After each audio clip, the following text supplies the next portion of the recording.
नमस्कार, मैं हूं संदीप भोजक, बॉलीवुड एक्टर एंड डायरेक्टर। और आज हम बात करेंगे एक्टिंग के बारे में। एक्टिंग क्या है, क्यों होती है, कैसे होती है। क्या एक छोटा बच्चा भी एक्टिंग करता है? बिल्कुल करता है। अगर एक छोटा बच्चा रो रहा है तो वो एक्टिंग कर रहा है। कैसे? कि उसको भूख लगी है, उसको कोई चीज चाहिए तो वो रोना शुरू कर देता है। उसको पता है कि रोने से वो चीज मिलती है, तो वो रोने की एक्टिंग कर रहा है। जब आप उसको वो चीज दे दोगे वो तुरंत चुप हो जाए, इसका मतलब वो एक्टिंग कर रहा है। लेकिन उसकी एक्टिंग में वो सच्चाई थी, उसकी एक्टिंग में वो मासूमियत थी कि जिसकी वजह से आप फोर्सफुली मजबूर हो गए उसकी एक्टिंग को सच्चाई मानने के लिए। तो यही है ट्रूथफुल एक्टिंग। और यही बच्चा जबरदस्ती झूठा रोने की कोशिश करेगा तो आपको पता चल जाएगा, ए ओवर एक्टिंग मत कर। तो यही आज का हमारा टॉपिक है, truthful acting versus over acting. आखिर ट्रूथफुल एक्टिंग क्या है और ओवर एक्टिंग क्या है, और एक्टिंग बेसिकली होती क्या है, और कैसे आप उसको सीख सकते हैं, कैसे आप उसको इंप्रूव कर सकते हैं, किन किन छोटी छोटी चीजों पर काम करने के बाद आप अपनी एक्टिंग को इंप्रूव कर सकते हैं। अगर एक छोटी सी परिभाषा की बात करें तो वो परिभाषा ये है एक्टिंग की, acting is a skill to perform in the given circumstances. Skill in the sense आप उसको सीख सकते हैं। कैसे सीख सकते हैं?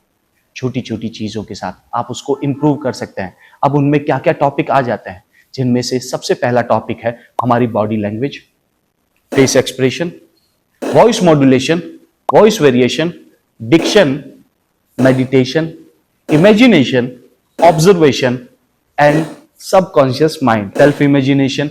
तो बहुत सारे ये सारे टॉपिक हैं। इन टॉपिक्स को जब आप डीपली पढ़ना शुरू करते हैं तब आपको समझ में आता है कि ये एक्टिंग भी एक स्किल है जिसके जरिए आप इसको इंप्रूव कर सकते हैं। तो हम बात कर रहे थे truthful acting versus over acting. तो ट्रूथफुल एक्टिंग बेसिकली क्या है और ओवर एक्टिंग क्या है? ट्रूथफुल एक्टिंग वो है जैसे कि आप एक ऐसे किरदार को निभा रहे हैं जो किरदार बिल्कुल एग्जिस्ट नहीं करता, वो सिर्फ एक राइटर की कल्पना है, उसका वास्तविक जिंदगी से कोई लेना देना नहीं है, लेकिन आप उस किरदार को इतनी सच्चाई के साथ निभाते हैं कि ऑडियंस ये मानने पर मजबूर हो जाती है कि आप ही वो एक्टर हैं, वो एक्टर सच में एग्जिस्ट करता है।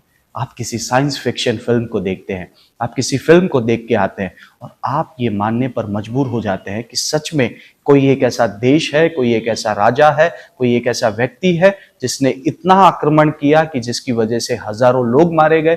लेकिन रियल में, हिस्ट्री में ऐसा कभी कुछ हुआ ही नहीं। लेकिन उस कैरेक्टर ने, उस एक्टर ने इतनी सच्चाई के साथ उस कैरेक्टर को निभाया कि उसकी वजह से वो ट्रूथफुल एक्टिंग में गिना जाने लगा। और यही वो कैरेक्टर अगर उसको थोड़ा सा भी दर्शाने की ज्यादा कोशिश करने लगता है तो वो ओवर एक्टिंग में आ जाता है। इसको बारीकी से समझने की कोशिश करते हैं कि बारीकी से ये कैसे समझा जा सकता है। तो सबसे पहली चीज समझिए कि जब आप अपने फेस एक्सप्रेशन को, किसी सिचुएशन को, इमोशन को बाहर से अंदर की तरफ डालने की कोशिश करते हैं तो वो ओवर एक्टिंग की श्रेणी में आता है। और यही जब आप उस सिचुएशन को इमेजिन करके उस सिचुएशन में ढल जाते हैं और उस इमोशन को अपने अंदर तक, गहराई तक महसूस करते हैं और उस इमोशन को बाहर लेकर के आते हैं अपने फेस एक्सप्रेशन के जरिए, then it will be called truthful acting. समझिए, एक एग्जाम्पल के तौर पर मैं आपको समझाता हूं कि जैसे कि अगर मैं आपसे कहूं एक सीन आप खुद परफॉर्म करके देखिएगा, ठीक है?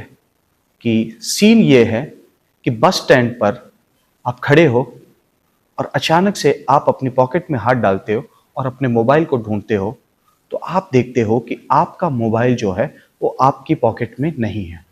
तब आप क्या करोगे? क्योंकि जब बात एक्टिंग की आ जाती है तो बहुत सारे लोग, अरे मेरा मोबाइल, अरे मेरा मोबाइल कहां गया? भैया आपने मोबाइल देखा मेरा? भैया आपने मेरा मोबाइल देखा? कहां गया? अरे ये कहीं ना कहीं इसको आप ओवर एक्टिंग की श्रेणी में डाल सकते हैं। कैसे? क्योंकि रियल लाइफ में आप इस तरह से बिल्कुल नहीं करेंगे। क्यों नहीं करेंगे? समझाता हूं। जब आप अपने पॉकेट में हाथ डालेंगे तो आप देखेंगे कि आपका फोन वहां पर नहीं है। आप रियल लाइफ में कभी भी इतना जोर से नहीं चिल्लाते हैं। जबरदस्ती का आप एक्टिंग थोपने की कोशिश नहीं करते हैं, आप याद करने की कोशिश करते हैं। यार पॉकेट में ही डाला था, कहाँ गया? पॉकेट में नहीं है तो शायद बैग में होगा, मैंने बैग में तो नहीं रख दिया। फिर आप अपना बैग चेक करते हैं, फिर आप याद करते हैं कि शायद मैंने घर पे तो नहीं छोड़ दिया, नहीं मुझे याद है मैं घर से लेके आया था। देन आप यहाँ वहाँ ढूंढने की कोशिश करते हैं, आप उसको ऑब्जर्व करते हैं, आप उस सिचुएशन में मेल्ट होने की कोशिश करते हैं।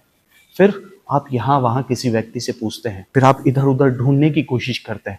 तो जब आप उस सिचुएशन में ढल जाते हैं और इमोशन जब आपके अंदर से निकल करके बाहर आपके चेहरे पर दर्शाने लगते हैं, आप उस सीन को अपने माइंड में प्रिपेयर करना शुरू करते हैं, तो वो बिल्कुल सच्चाई के साथ आपके चेहरे पर दिखने लगेगा। अब यही चीज बहुत बार अलग अलग डायरेक्टर के साथ चेंज होती चली जाती है।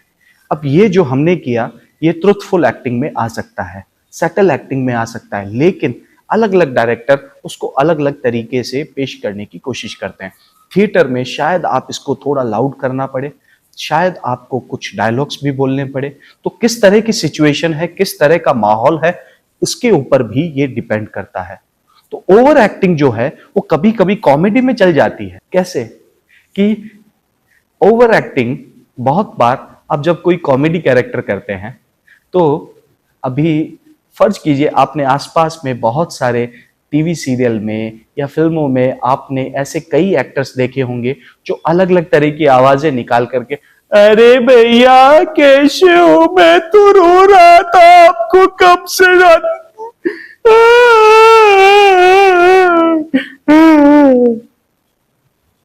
ये ओवर एक्टिंग में आएगा, लेकिन कॉमेडी में ओवर चल जाता है।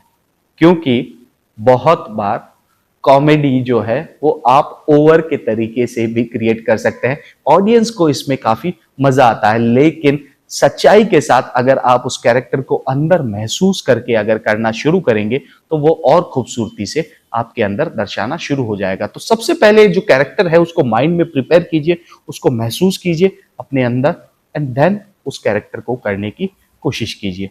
नेक्स्ट वीडियो में हम बात करेंगे कि किस तरह से आप नए नए कैरेक्टर्स पे काम कर सकते हैं, क्या क्या चीजों पे आपको ध्यान रखना होता है।